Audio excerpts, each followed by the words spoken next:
Davos depopulation and climate crisis talk is disturbing and inaccurate.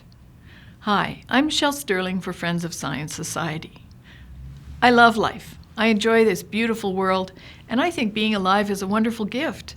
That's why it's so disturbing to read some of the comments from the recent World Economic Forum in Davos.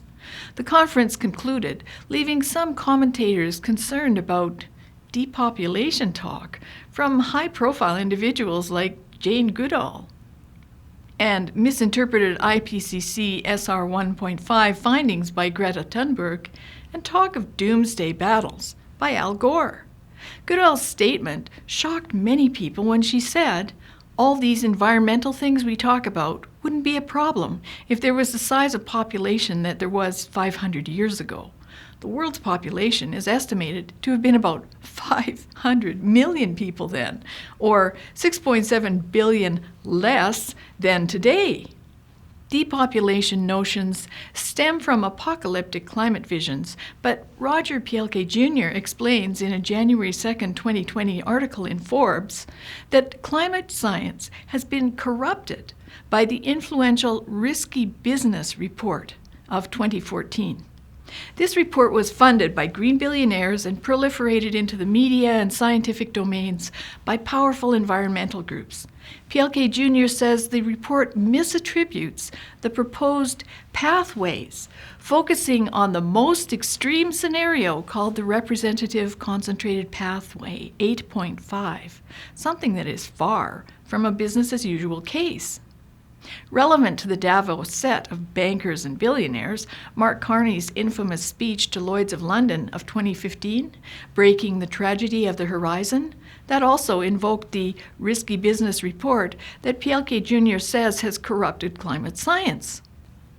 RCP 8.5 is used in an influential graph on page 105 in the IPCC SR1.5 report that Greta Thunberg refers to in her speeches.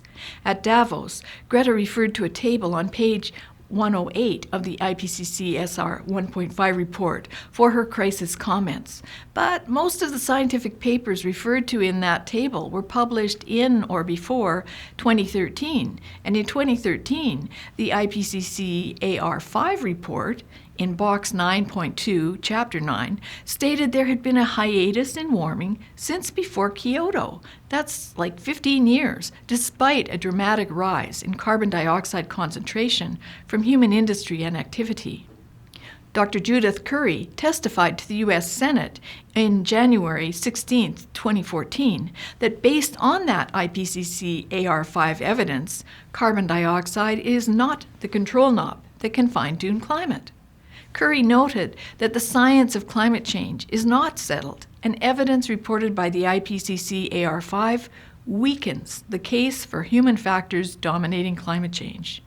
Nevertheless, well-known climate scientists like Professor Katherine Hayhoe continue to present proposed mitigation pathways, as she did at the University of Calgary, wherein she stated that she considered China to be a leader in climate mitigation. We are just starting now to curve off the higher scenario.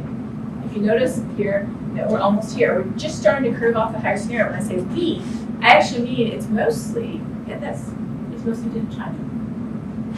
China has more wind and solar energy than any other country in the world. And, you know, I'm not 100% confident in their emission estimates, so take this with a bit of a grain of salt.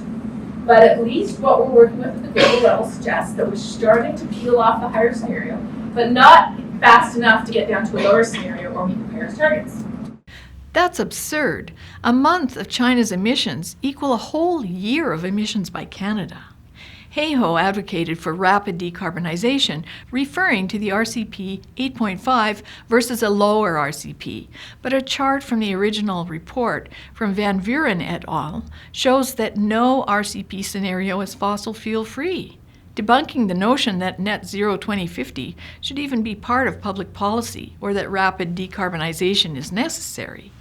Roger Pielke Jr. says these RCP models cannot be compared to each other, and even the RCP authors state they're not meant to be used in this way. For instance, all the RCP pathways other than 8.5 represent a world with billions fewer people. Another highlight at Davos was Al Gore's fear-infested closing. As noted by Hans Rosling and family in their book Factfulness, in 2009, Rosling met Al Gore, who told him then, "We have to create fear," an approach that medical doctor and international public health policy expert Rosling rejected. Rosling wrote, "Fear plus urgency makes for stupid, drastic decisions with unpredictable side effects." And contrary to the doom and gloom of Davos, factfulness shows how the world is improving for all people despite certain inequities, contrary to the doom and gloom of Davos. A decade later, Al Gore continues with his apocalyptic approach, and at Davos, he claimed the climate crisis was equivalent to historic wars, even invoking 9/11. Again, as Roger Pielke Jr. notes in an earlier Forbes article, this is nothing but climate porn and is not supported by the scientific evidence in IPCC reports.